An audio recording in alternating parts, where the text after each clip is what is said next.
Welcome to the Locker Room, where we break down sermons, stories, and scripture for the race of our faith. If this podcast has been serving you, hit follow and the notification bell. That way you can stay up to date on all new episodes.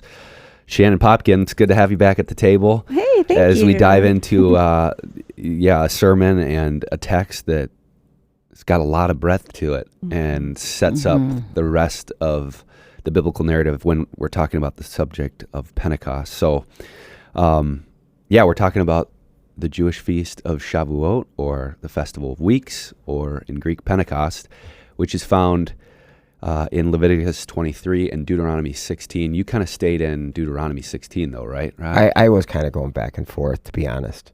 Yeah. Because the Leviticus text had so much detail, especially related to the harvest and the things that needed to be done in the temple.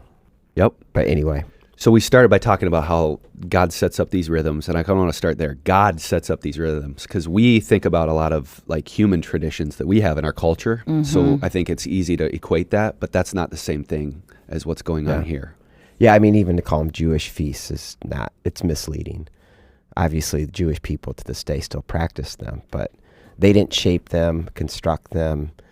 God is literally the one who shaped and constructed these feasts, and then commanded his people to live into them in the specified ways that God constructed.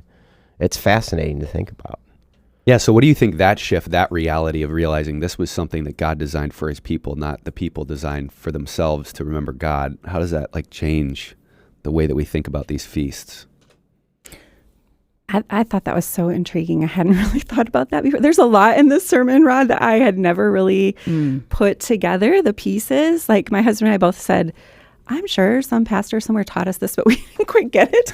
And so it was just amazing to put in that it started, like God was the one who constructed it. He was the one who wrote these rhythms. In my mind, I was almost thinking like, it's almost like the Godhead is saying, you know what, let's tell a story. And let's create this earth. That this will be the setting of the story, and it'll be this story about our faithfulness to the bride. And let's tell it two ways. First of all, let's tell it over time, over like thousands of years, where we're going to make promises and keep them to the bride. But then let's tell it, because some people won't get to see all of that. So let's tell it, let's spin the globe and let's tell it with each revolution with the story of like, let's put this earth together in a way that it has to spin for the food to grow. And then let's give them these ways to celebrate that cyclical pattern and let's root that in the big story. Like it was just grasping that was like, oh my word, this was amazing. Wow, you just said it far better than I even said it, but you caught it. That is exactly, and it's mind-boggling. Yeah. When you can start to realize what God just did here, because it's rooted literally in the way he fashioned the whole universe, which include the creation of time and then sacred time. And then the way the harvest and the seasons and all of it work together. I mean, I was just in Israel, and Pentecost is coming up. So the fields are ripe to harvest. Like, they're either gold with all the wheat, or some of it's already been cut and in those beautiful rows laying in the fields, ready to be. So this is the same rhythms. Of course, it wouldn't change, right? Because God hardwired all of this within the universe. And they still harvest barley around Passover, the wheat around Pentecost, the olive, the grape, the fig around the Feast of Sukkot or Tabernacles. It's just the way God made the universe. Okay, so I'm a little confused though about the seasons. Are there seasons opposite of ours? Because I was looking at like the fall feasts they kind of lined up with our spring Easter, right? No. Passover is a spring feast. Easter. But if you said right now, what's right now? Because we're in the spring here. Right now, but we're approaching there. It's a little warmer. Oh, okay. So summer is already in the air. Okay. Got it. So it's May. So their spring matches up with our spring. Yeah. Yes. Okay. So right now they're in the 50 days in between Passover. So they just harvested barley. Okay. And they're waiting to harvest the wheat, which is just 50 days later. So not even 2 months later, the wheat comes to be fully ripe and harvest. And like you said, some of it's already early, so it's being, cut. Yeah. but they're in that 50-day. And then the fall is when they would have a second harvest. But those products are the fig, the grape, and that's tabernacles or Sukkot in Hebrew. Mm-hmm. But don't they have kind of two, Rod? The early rains and the latter rains. Like they do have a more mild season. Like they don't have a harsh winter. So I think they have 2 seasons of reaping. Yeah, True? it's throughout the Bible, the former and latter rains, that clause. And the former come around November, maybe October if it's a good year. Okay. And then in February, January, that would be the latter rains. And they have to come. If they don't come, the harvest is going to be seriously depleted. Yeah, or to put it in our terms, this is what was so helpful of your sermon on Sunday, Rod, was like, because it still feels so distant from my experience. If the rain doesn't come, there's no groceries at the grocery store. Right. You're not going to survive. You can't show up. There's going to be no chicken on the shelf. There's going to be no bread on the shelves, no cereal. Yeah. You're showing up and it's an empty store. Yeah. Like that was the picture that was going on in my mind. Like, how would that feel? Mm-hmm. And what would I do if that were the case? I'd be praying every single day. Yes. That God would bring the harvest. Yes. Yeah. Or it's a little eerie too. It literally, you hardly see a cloud from May, maybe even April until October. So just think about that too. Mm-hmm. All these days and weeks and months of not even seeing a cloud, and it's hot. Very hot. And it's just like, okay. And that's why the last feast, Tabernacles, is really a feast where they pray for rain. Mm-hmm. Mm-hmm. And the whole waving of the palm branch saying Hoshana, it's the palm branch, when you shake it, sounds like rain. Mm. So a lot of the prayers that week are, God, you have to send your rain, please. Yeah. I just love those verses that you read in Deuteronomy, like where God's sending them to Egypt. The land you are entering to possess is a land of mountains and valleys watered by the rain from the sky. It is a land the Lord your God cares for. He is always watching over it from the beginning to the end of the year. So it's like that yearly cycle. Yeah. He's putting them in. I feel like they had an advantage. Yeah. By being in this setting, not being in Egypt didn't have that advantage. And I make that parallel with where we're living today. We don't have that advantage of praying for rain. Like I just look at do I need an umbrella today?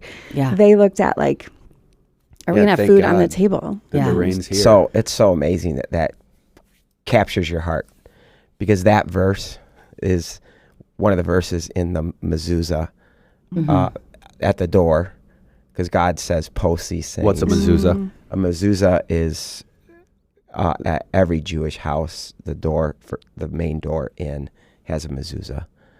Yeah, all the hotel rooms. And it's like a little metal box that they screw to the door frame that is actually literally has rolled up pieces of paper in it that are scripture. And that's the verse? That's the verse. Wow. And Shema.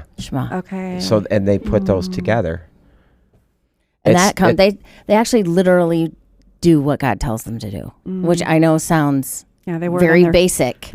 But when he says in the Old Testament to bind this on your doorposts, they do it. Mm-hmm. And then it says, like you just said, says bind them on their forehead. They wrap a leather strap around their head with a box of verses, same around their wrists. Talk about it when you sit down. Talk about it when you're on the way. Talk about it when you rise up. Like they literally take that immersive and very detailed instruction. So if you watch them wrap this thing around their left arm, the cord, they're following that Deuteronomy. And it's the passage about my beloved, Song of Solomon, and they're just reciting it. So think about this. They're just getting that pushed into their identity every day. I am the Lord's beloved. I am the Lord's beloved. And I am his beloved, and he is mine. This might feel like a right turn, but what I love about the ancient Jewish spirituality is how embodied it is and connected to creation. Mm-hmm. And I think that one of the things that Western modern comforts can create, unfortunately, in the church in the West is like this disembodied spirituality. Mm-hmm. And, touch grass. I love that you said touch grass. I did say it. Let's go. I love that. But it's interesting. I was talking to my gym owner the other day about this, and he said, when I opened a gym, I thought I was opening a gym, and then I realized that I was more of a pastor than I thought, because people, when they do hard things together, it bonds them. Yes, it does. And so true. And then opens them up to be vulnerable. They just did this workout that was really hard, and all of a sudden he's like, I'm having conversations about a death in a family and about some struggle that somebody has, and God's commanding his people to do hard things together. Number one, to pray together that he would bring forth rain, but then also he instructs them to do these things physically that remind them together as a community that they are his and that they are completely dependent on him. And I just wonder if we lose some of that when it just becomes about me going into my prayer closet, reading my Bible, which is good, and no, there's not an embodied spirituality. Yes, embodied. It's earthy. It's 24/7, 365. And think about the child in this family. From day one, they matter because their work matters. What they do is for the survival of the family. Yeah. And today, like, nothing matters. Right. And everyone's trying to find themselves and find meaning. It's because we've lost a lot of this. And that's, everybody had a role to play, like an identity, a meaning. And that's sometimes, I think, when we look at the Bible as females and we look back at this like patriarchal culture that has this bride price where you're like selling your daughter. And that's not the reality is when you would lose a daughter in marriage, you're losing a valuable asset, a body that was a part of your survival, that worked, that played a valuable role. And so really the bride price, we think that's a devaluing thing, but it's something that marked the value of the person in their community. And of course, no human can be valued in like a monetary amount. So that's where it gets confusing. But the reality is that their whole life was structured around surviving together, doing hard things together. And when you lose a valuable person of your community that played an important role, there's a marked loss there that has to be recovered in some way.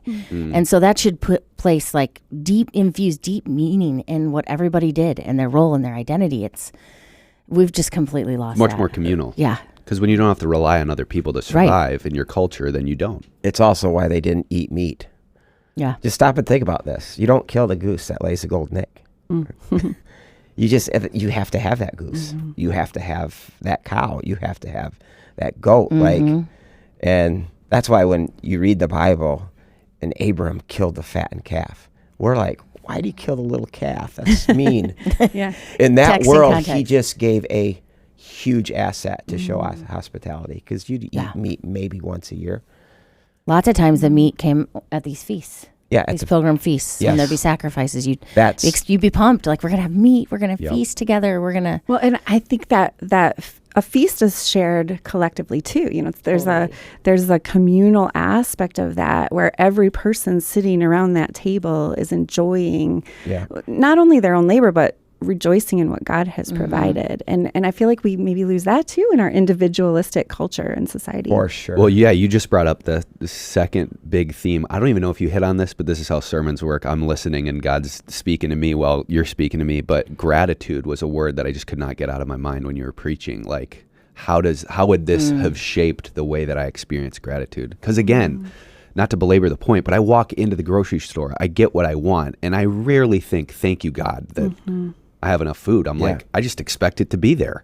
I remember during COVID, like for the first time walking into a grocery store and feeling like this whole thing is way more delicate and way more, like a house of cards that could come down at any moment. I had not really felt that before COVID, where it's all very interconnected and very dependent on God, right? And we needed him in that moment. Like, and so like, just feeling that dependence. I feel like they had an advantage that we don't have.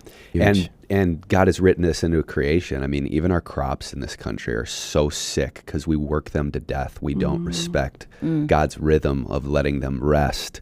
We just churn them out and churn them out and churn them out. And our soil is degrading. And like, these are things that we know is happening. It's making people sick. Yeah, we're sick. Yeah, we're sick as a culture. And you wonder if it's because we lack that sense of dependence, and we've just figured out it's almost Babel. Well, I got It's two an pieces exploitation. on that. I mean, first of all, going to Israel every year, there was one year I was just like, what's going on with the fields right now? They're a mess. They're like, oh, it's the sabbatical year. Wow. They're still practicing it. They do that. Yeah. They just let the fields rest for a whole year. And they just trust God in that too. I mean, now, of But course, there's they also- have imports, but they had to trust God a full year. They weren't going to plant anything. Yeah. I'm thinking about survival. Like all of a sudden there's a year where we just said, God, give us something. Yeah. Then also, God explains why he sent his people into exile. You did not let my land rest. You did not keep my Sabbath. Yeah. And then if you do the math, how long they're in exile, which is 70 years, and God says something to the effect, for 490 years you guys did not do it. So it's like you're going to get 1 year in exile for every year that you failed to let the land rest. He kept account. I mean, we don't think about God that way either. That like he's serious. Like these commandments are a part of who he is, and they reflect his character, and anything less is an abomination to who he is. And they're created so that we might flourish. Like these it's because we ate from the tree of good judgment, and our judgment is flawed without his. And so we don't see it correctly. Like we want to mass produce so that we can, gain more physically, but like in the same way that the like we don't have any control, I don't think, over the crop production or whatever. Right. But we do have control over the way that we practice Sabbath, like that rhythm, and recognizing that we will be more. I remember years never keeping a Sabbath. I'm like, I like to work. I don't mind.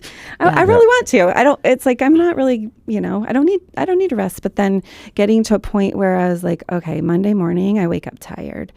I am not following God's way here, and I am like seeing my productivity decline over this, and trusting that he would give enough in those 5 or 6 days, right? And rest the 7th. So good. Yeah. I know. I think we're all asking the right question, and I hope our people are asking the question, like, what does this mean? Like, how do we live into this? We've lost so much. Even, I think, at the start of the 20th century, 90% of the American culture was tied to farming.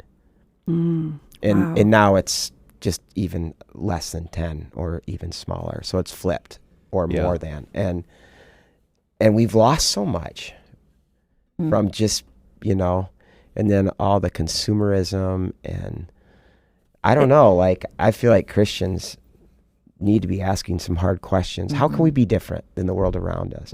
How can we live into these life-giving instructions that God has given to us that will cause for the flourishing of ourselves, our families, our communities, but also the flourishing of the world around us. Yeah. And you don't have to be a wellness influencer that's into essential oils to but you can want to buy a plot. No, you can be, but you know what I'm saying? You're right. There's a whole group of people that have, whether they believe in Jesus or not, are seeing the ways that we as human beings in the West have divorced ourselves from the rhythms of creation, that are like, I'm going to go start, what's it called when you just farm for yourself? I talked to some do you in know our what I'm church. talking about? No, we have people where you just go buy land, and then more and more people are like moving out for that to rural areas. Yes, and homesteading. That's it. where a lot of people are homesteading. Go ahead, Rod. No, sorry. I think that instinct in us is we're becoming aware of like the food that we eat and what it is and what it shouldn't be and what it should be more and more. I mean, maha is a reality. Yeah. You have for sure people talking about this stuff. Yeah, we're waking up to what we've done to our creation and to our bodies through. Did I offend anyone when I said maha? No. I don't know what that is. I don't know how anyone Make America healthy again. Oh. If you're It's Kennedy. It's Robert Kennedy. Okay. Yeah. Who's You didn't offend me. kind of throwing some stuff out there that I think a lot of people have been thinking for a while. Blue dye. Well, I mean, you think about it, is weird that we eat nowadays so much artificial stuff, and the majority of our food in our grocery stores are what they call dead food. Yeah. Yeah. Like it's not, but again, that wasn't possibility in the ancient times. Like you got to eat the bread now or it's going to go bad. 100%. Right. You got to, you can't, that meat can't sit out. You got to eat it now. Yeah. There's nothing sitting on a shelf for 6 months. That's a whole other piece that we don't think about is refrigeration. They didn't have refrigeration. Okay. I mean, they had salt. That would be some way of preserving things. But would it be helpful? Sorry, we kind of went off track there. But can we just for people? And I think it'd be helpful to kind of walk quickly through the feasts in order. Yeah. To kind of give us. So first Passover. When is this, and what are they celebrating? Passover is the first feast, and it's celebrating the momentous thing God did when He redeemed His people from Egypt, where they were slaves for 400 years. So, and that's God. Yeah. That's God in His grace. So the whole story, sometimes people confuse this. Oh, grace doesn't come until the New Testament. No. God is the Redeemer. He first redeems Israel. They hardly even know who He is by the time He redeems them. They've forgotten the God of Abraham, Isaac, and Jacob. We talked about that first week. Yeah. Exodus 19, God reminds them, I'm the God that brought you on eagle's wings here. I love you. You're my people. Yes. Well, and I've just been studying Acts chapter 7 with Stephen does that amazing speech and takes them through their history. And it's God is the initiator in every single vignette. He talks about Abraham, Isaac, and Jacob. Then he talks about Joseph. Then he talks about Moses. And you're right. God is the pursuer.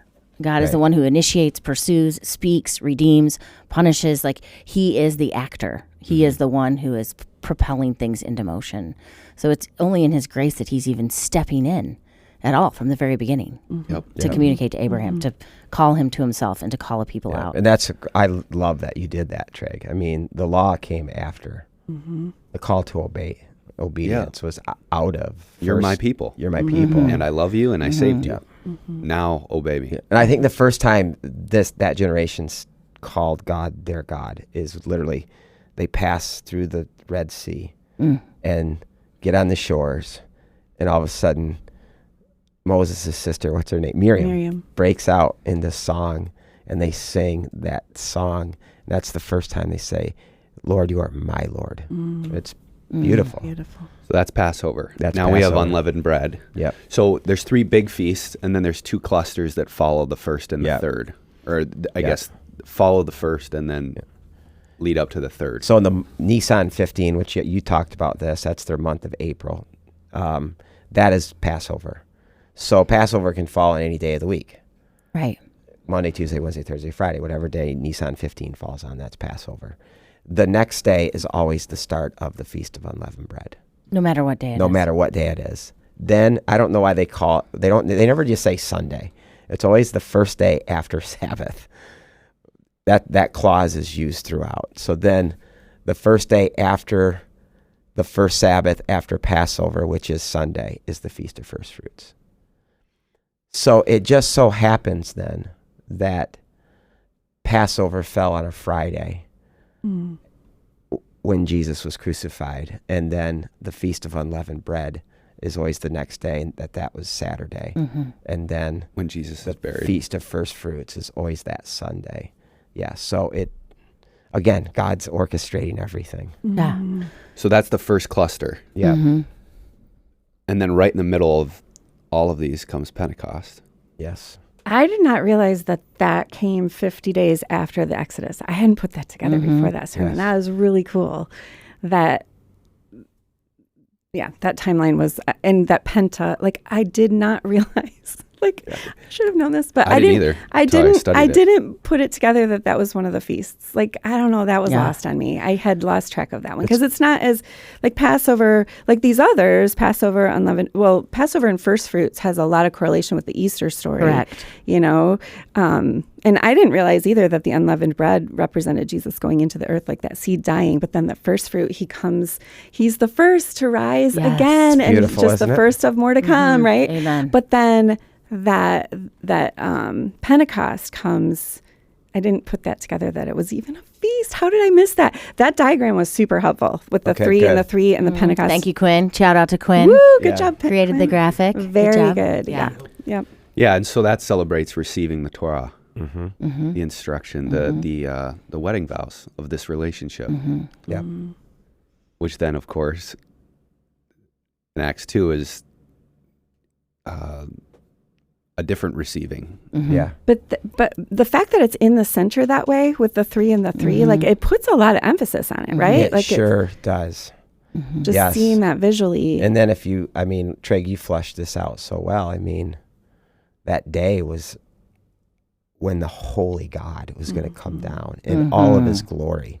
The fire, the smoke, the mountain shaking, the wind, all of it. So it's God coming down as a bridegroom, as Israel approached that mountain as a bride. And again, that's what God does. He doesn't just get Israel out of something, out of the mess they were in Egypt. It was ultimately, as he said to Moses, to say to Pharaoh, let my people go that they may come to my mountain to worship me. Yeah. And that mountain was Sinai, and it was so that God's people could approach it as a bride and God would come down as a husband.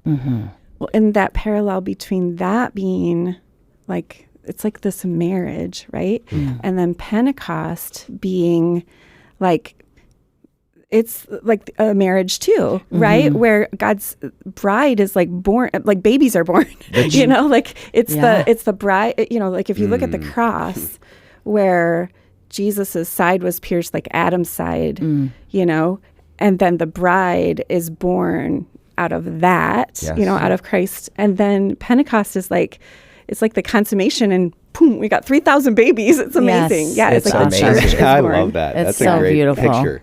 Yeah. And that's honestly how the Israel people see when God's people pass through the Red Sea.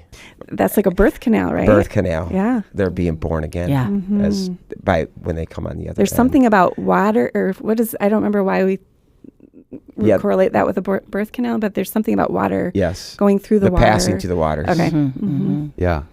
Okay, so that's Pentecost, which we've received. So now that the next 3 feasts obviously are both looking back and looking forward, but these from a Christian perspective are things that we are anticipating, correct? Yes. And that in order is trumpets, the Day of Atonement, and tabernacles. But first let's walk through what it meant to the Jewish people, and then we'll talk about what it means to Christian people. So first, trumpets. That's just their new year.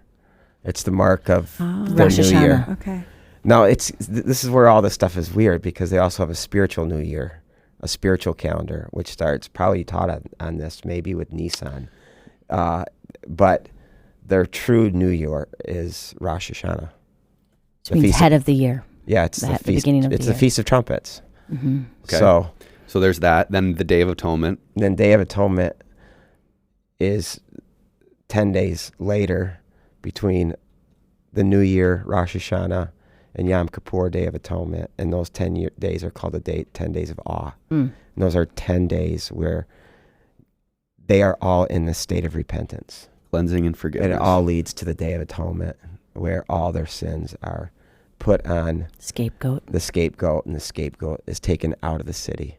This is all why Jesus had to die outside the city. That's why that detail is in our New Testament. He's seen as. And what did you say about like atonement is at one? Did you say at that? 1 minute? I just think I remember my seminary prof many years ago. If you want to know what atonement means, it means at 1 minute. It's God reconciling us to Himself, where we are now one. Okay. And that is what Revelation 21 and 22 foresee, is this at 1 minute again of the heavens and the earth fully consummated, and us as the bride of Christ and the consummation and of the marriage. And that's the imagery that Revelation 21 and 22. And then the Feast of Tabernacles celebrates when God just literally pitched His tent among them and lived among their tents in those 40 years in the desert. And that's what is described in Revelation 21, 22. Is like God's going to literally dwell on Can Main I Street. ask a question? Yes. Because Shann was chomping at the bit. I was like putting these things together and wondering something, and I haven't heard anyone say this before, so it's just kind of maybe out there. But like at Passover, they were given their meal, like exactly what to cook. And it was like they didn't know what was going to happen the next day, right? But this meal kind of represented that. And then for thousands of years, they redid this meal, the Passover meal every year to remember that. And then Jesus celebrated the Last Supper, like the last Passover, and reinstated this new meal.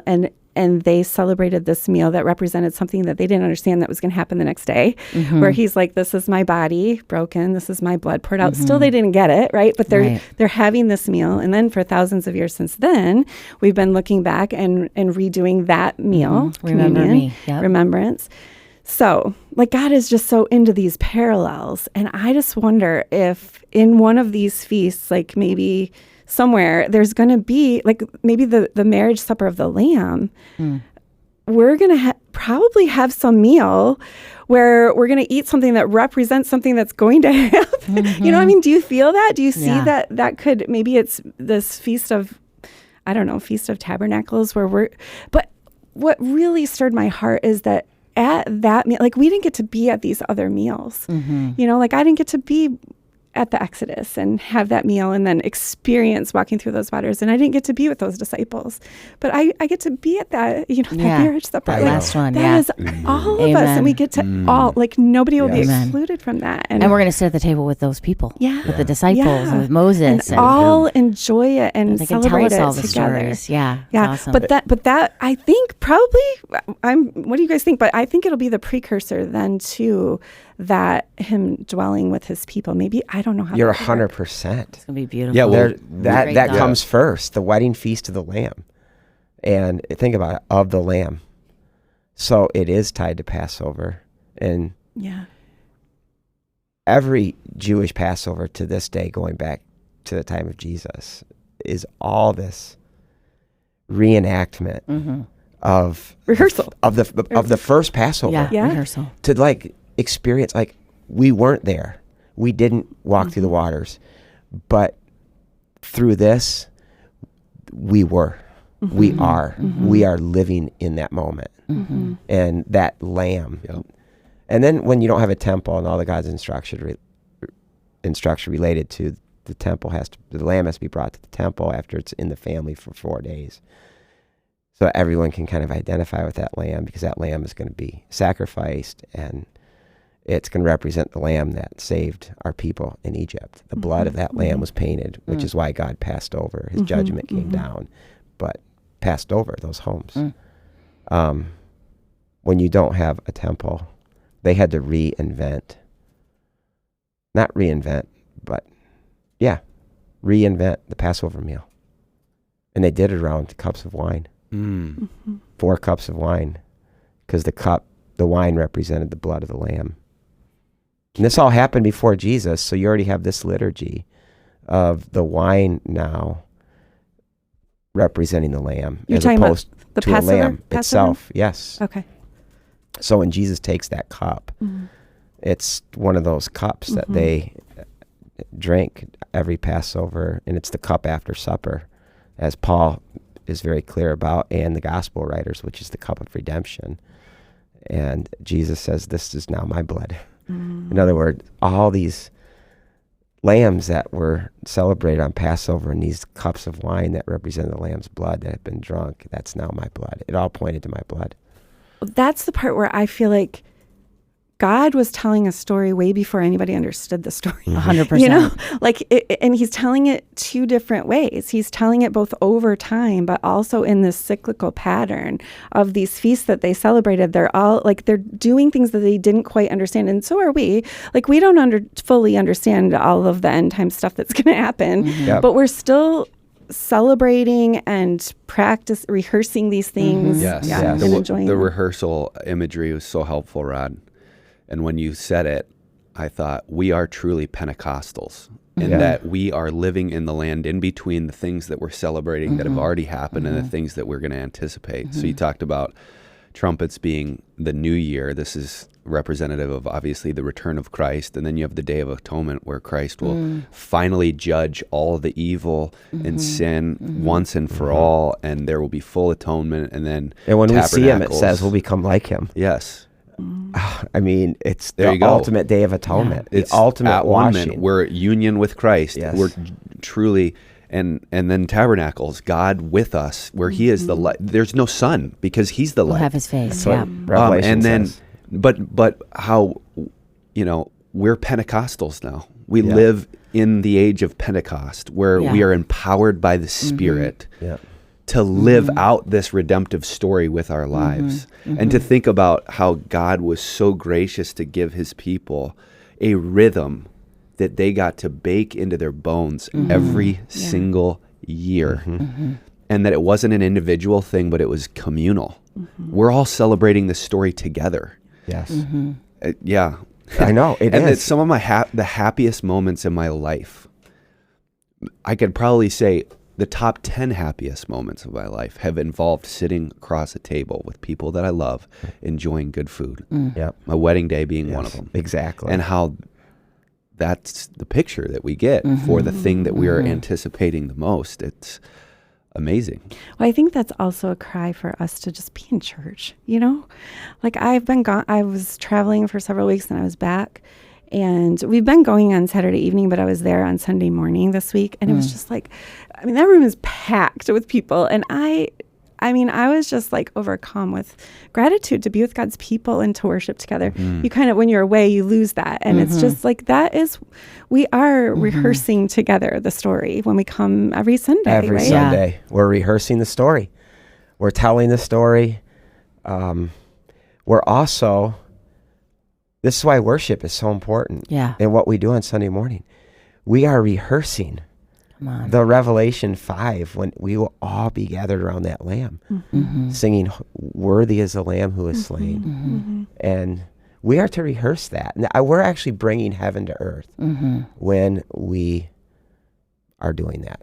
And God will give you glimpses. There's moments where you can get, even if it's 15 seconds, you get caught up in that and get a foretaste.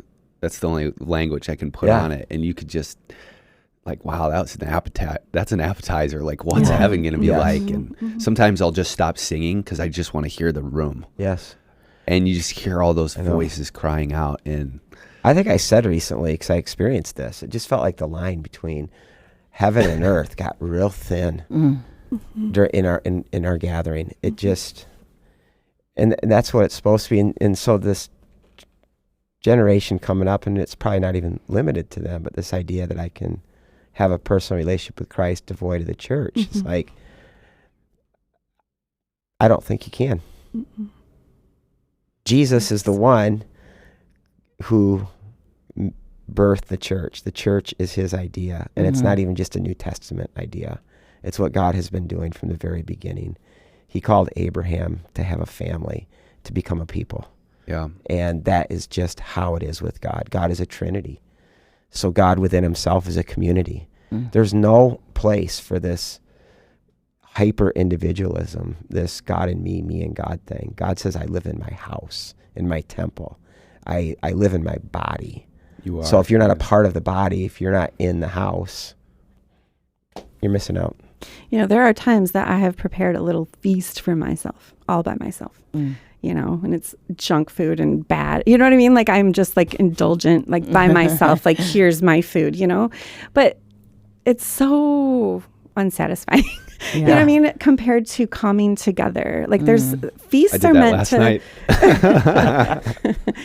No, feasts are meant to be shared. They're communal. They're communal.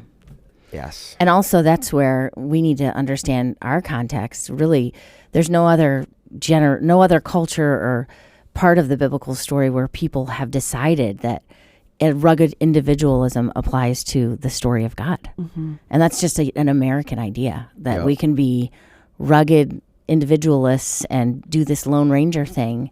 That's where our culture is actually seeped in and kind of negated a part of what God's plan is, that we would be locking arms and doing things together. Yeah, and maybe to turn us to go application route here to end, one of the things that you said on Sunday, Rod, was the best way to honor God's story is to join it. Not just to know it, but to live it, to be shaped by it. I love that idea of joining the story of God. It's already in motion. Yes. We get to join it, and a part of joining it is being shaped by sacred rhythms. So now, of course, we're not going to all head to Jerusalem several times a year to celebrate these feasts, although that would be awesome and expensive. But yeah, when you think about the practical discipline of sacred rhythms is what you called them. I love that term, sacred rhythms. What comes to mind?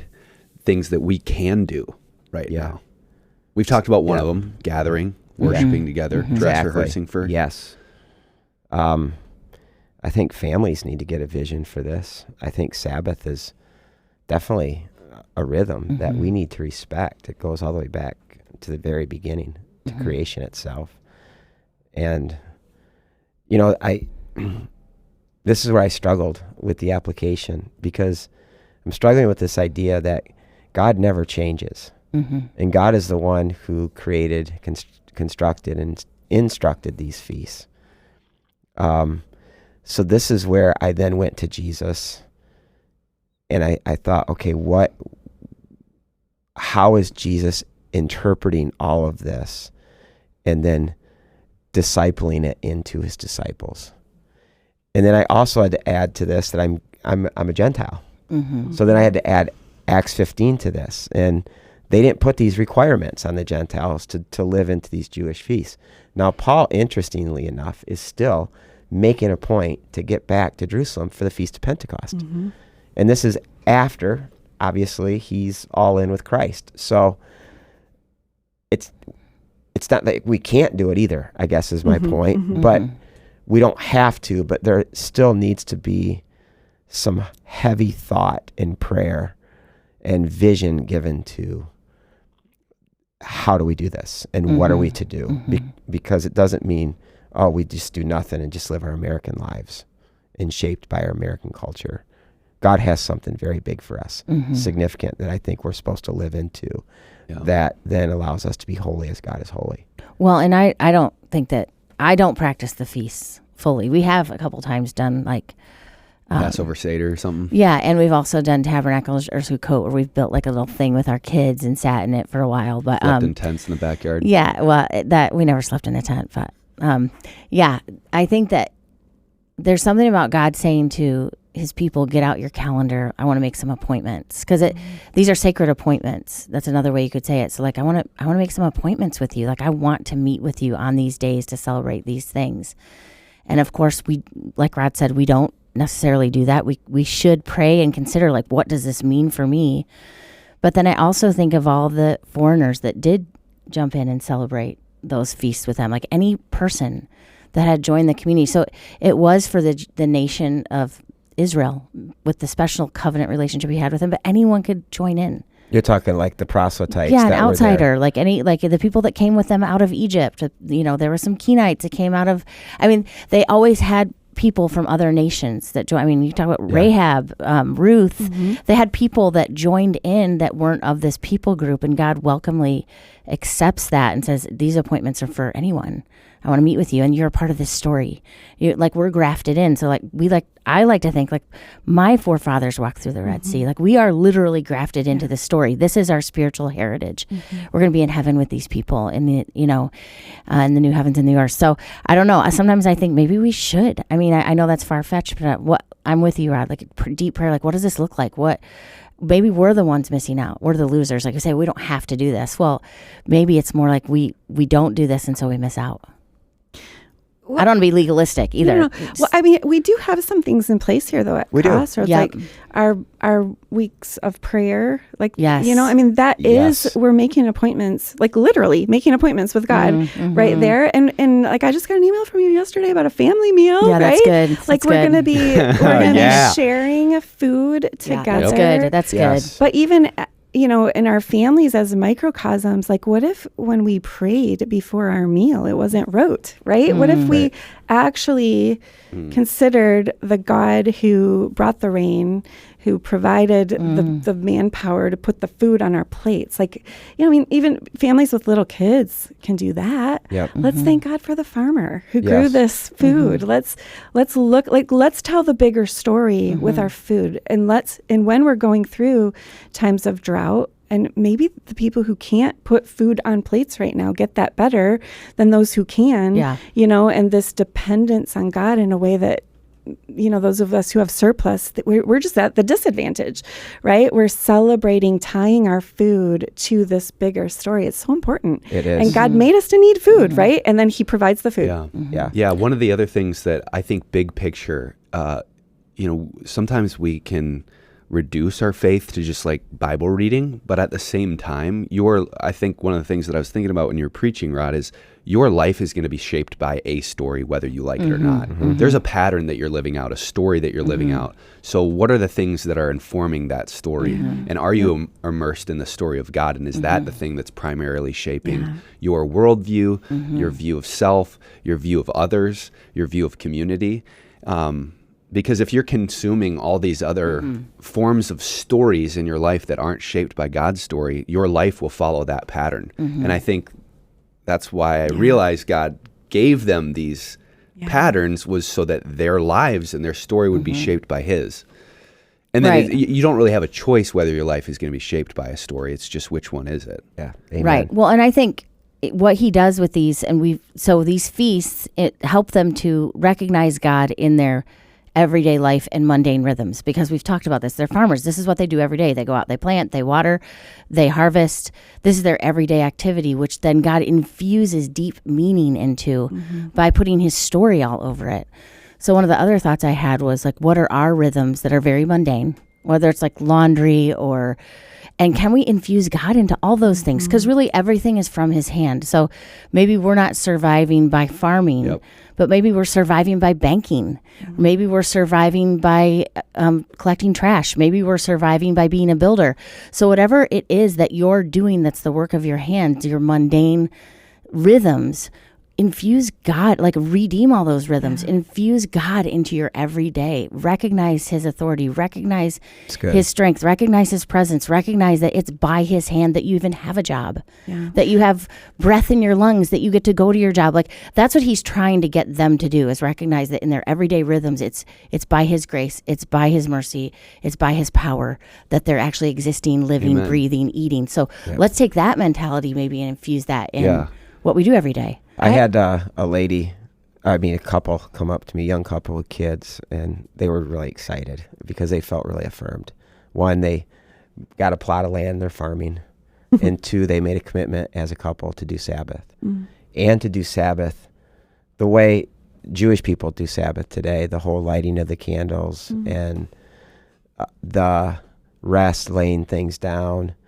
And I asked them, because they said their kids love it. I said to him, do you bless your kids? He goes, every Sabbath I bless them. I said, you bless your wife? He said, I said, I was just in Israel, and we had a night with one of our friends, David Nekrutman, who's written a book on Sabbath for Gentiles. And he was, again, just talking about how Sabbath has so shaped him. It's the most exciting day of the week. And I asked him why. And he said the same thing, to have my dad bless me every Saturday night, to watch him bless my other siblings, but especially to see him bless my mom. Like, why are we not doing this? Like, it's just there for the taking. So I would say of all the rhythms, we have rhythms. Gathering on Sunday morning is a sacred rhythm that we're stepping into, our times of prayer, the things that we do here.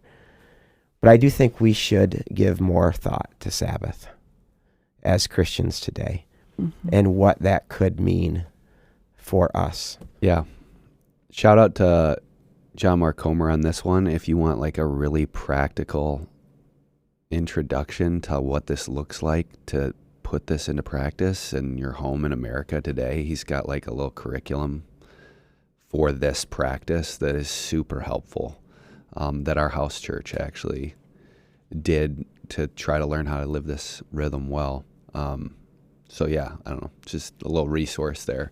But yeah, that's kind of, it's given in terms and language that we understand without having to know all of the background and stuff. Yeah, no, I love it.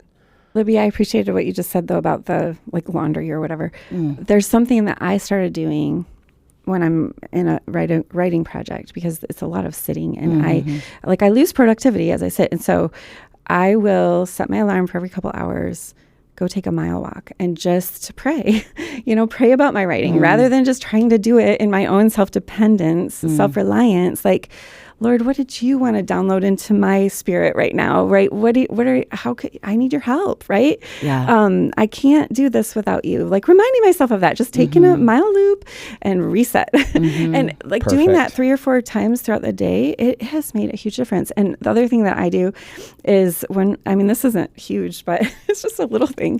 When my coffee is brewing and I have an automatic coffee thing, so it's very quick, but I just get on my feet or on my knees and kneel before the Lord and pray. Just like humble myself as my coffee brews to recognize this coffee is not my sustenance. You are my sustenance, and I need those you are great rhythms. That's great rhythms. Just everyday reminders of that. Without God, this is all pointless. Yeah, and it's meaningless. just as simple as that. Like just so tying your life to the bigger story and to the God who's sustaining you. Yeah. I love we were that. just obviously in Israel, and there was a connection between the Archbishop of the Anglican Church in Uganda and the Anglican Church in Jerusalem, the church that we went to when we lived there, when we did our first sabbatical there. And I just loved the service because the service would end with communion, and they'd do it by row, by family. And you'd go up and you'd kneel at the kneeling bench. And so I got in this church again, and our whole group is here, and I'm just reliving this, and I'm going up to that kneeling bench and talking to everyone how our whole family would be in a row, kneeling, taking in communion together. And the pastor asked me, why was that so profound? And I was trying to, because I was taking communion. He goes, no, it's because you kneeled.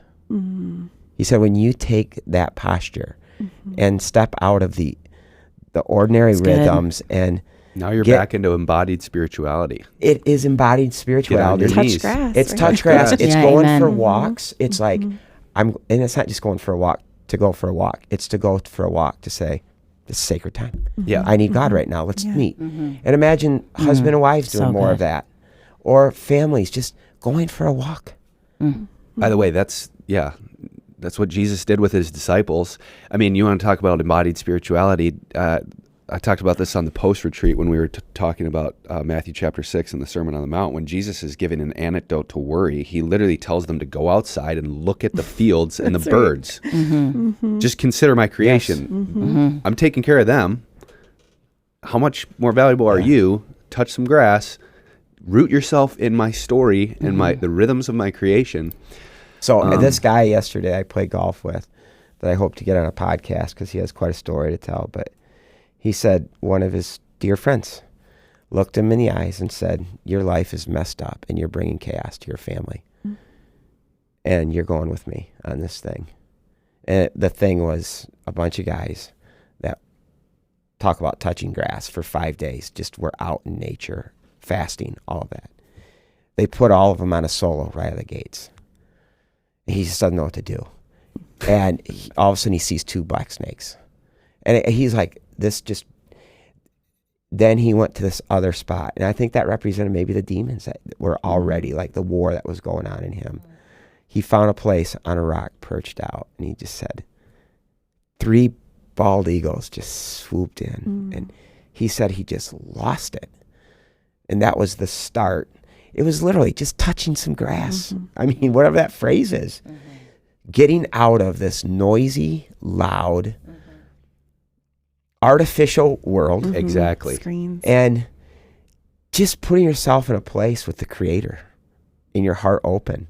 I think we get so much mileage out of that. Yeah. And I have a weird thought. Okay, so just bear with me for a second. But you know how we just did this whole series on parables and how they're stories that represent truths, that if you have eyes to see and ears to hear, you'll see the deeper truth behind the earthly story that's given. And to me, that's what you said at the very beginning here. This whole story is a parable. There's a much deeper truth behind it, which is that God is the author, that God exists, that God has rhythms, that God wants what's best for us. Like, these are the truths, and the whole cosmos is a parable that shows us what he's like and invites us into the story. It's just a parable. And so even when your friend goes and, sees the snakes or the the bald eagles. That's just a parable. It's a parable of a deeper truth, that there's a God who carries him on eagle's wings. That's a picture that he can understand to his soul who God is and what God's role is in his life. Because God speaks in parables. Jesus did it, but the whole thing is a parable. The whole thing is a picture that has deeper truths behind it, that we just have to have eyes to see and ears to hear. Yeah, and as you're saying that, I'm thinking about, okay, so now we really want to implement some of these rhythms into our life. And I'm reminded that Jesus instructs us to come to him like little children. Mm-hmm. And then I'm reminded of a quote from a guy named Dom Chapman, who is a Benedictine monk. And when he was talking about prayer, he said, pray as you can, not as you can't.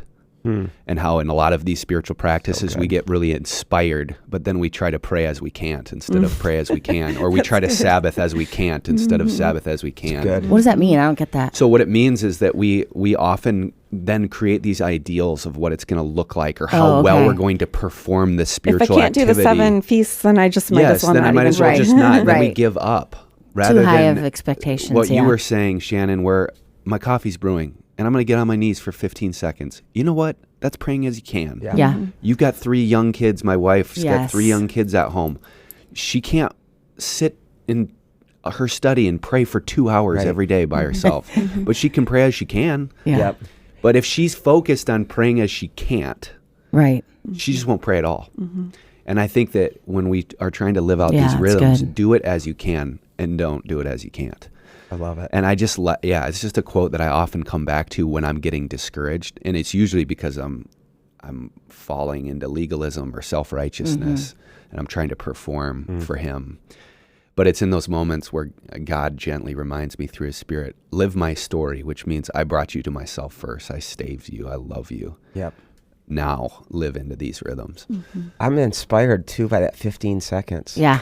On your knees. Like, that's a response to the God that loves us. Exactly. Yeah. We can do 15 seconds.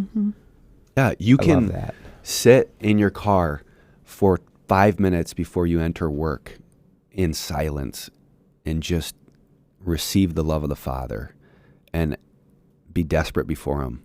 Yep. I need your help. Yep. And what a difference this could make. Like you talked about the roller coaster of life, like yes, for our resilience to be able to handle the droughts, right? Yep. If we have these rhythms in place, this is us practicing the bigger, truer story. Amen. In little ways that prepare us. Yeah. Yeah. It's good. And to think that there's a last cup of wine that Jesus did not probably drink with his disciples, because he said, what was it? What were his, we will not drink again until the wedding feast of the Lamb. And that last cup that they drink to this day is the cup of marriage. It's to celebrate when God says, I'm going to take you, not just deliver you or set you free or redeem you, but I'm going to take you. And that's also the cup of protection, the marriage protection over them. And Jesus didn't drink that. And he went out that night, was not protected, was put on a cross, suffered hell itself. But to think that he said, we will drink this, and that wedding feast of the Lamb is still waiting for us. And then Jesus says, embody that spirituality, pick up that cross. Yeah. Lay down your life as I've laid down my life for you. I mean, the whole thing is a picture. The whole thing is a story. It's not just theology. It's something we get to live. And I'm grateful that I get to live it alongside you. This is our time. We have a short little vapor of life. I thought about this the other day. This is so random. I know I'm only 30, but I'm like, if I live to 100, I only got 70 years left. And that's not a long time. Well, and 100's pretty old. And, well, I know, and I'm saying it, and if I get 100. You might just get 35 more. You might be halfway done. Exactly. And it's like, how should that impact what I'm doing with the little vapor that I have? It is. It's a vapor. I can just see it at this stage of my life, but then seeing my parents, Libby's parents, it's you start to feel that at a different level, and you're starting to feel it now. Well, it was the first time I ever even considered it. Yeah. You never even like think about it. Took you 30 years. Yeah, you never even think about it. I'm invincible. You look at your life as, what am I building? Mm-hmm. And then I think I just realized, I looked at my house, my wife, my kids. I'm like, this is not going to last that long. No. And you know what? There will be famines. Mm-hmm. And there will be times when the olive crop and the wheat and there's no food in the barn. Just being with your brother and Liv, Eric and Liv this week, just seeing a young couple going through cancer. Liv has breast cancer and just chemotherapy and all that. And they're looking at life differently. Mm-hmm. And they're doing it They're living a story right now. They are. But they're pushed that much deeper into the only story that matters. And when you have that story, it doesn't just mean something. It becomes everything. Mm-hmm. And the wedding feast of the Lamb is there, out there, and we know it's coming. But when you're in that place, boy, you long for that. Mm-hmm. And everything means that much more when it comes to Christ. But we live in the age of Pentecost. Mm-hmm. We do. Which means that in those seasons, we have the very Spirit of the living God, the same one that came down on Mount Sinai to empower us to persevere and to live with that hope, which is amazing. Amen. Yeah. Amen. Shannon, thanks for being here. Shannon, it's always such incredible. So fun having you. To have you here. Yeah, it's great. It's awesome. I'm grateful that God, nudged you to kind of lead us through this series on Pentecost. So it's awesome. I didn't know where it was fully going. Another sermon on Pentecost? Like we are, right? Yeah, we got 4 more. What do you mean by that? I mean, like the Acts. Okay. Oh, for sure. That's going to be the last sermon. Okay, good. So we're reaching into it a little bit, but there's going to be a culminating sermon. Good luck. Literally don't. Yeah. Good luck, Trey. But we're going to live into a few of the narratives where there's just wheat harvest. Okay. Well, I mean, 2 of the texts that the Jews to this day read on Pentecost are Exodus 19 and 20 to celebrate that event, which Trig preached, and they read the book of Ruth, which is what Jason's preaching this Sunday. Yeah. Okay. And there's a reason why these texts are read. Cool. I love it. I'm loving this. Can I close this with a verse?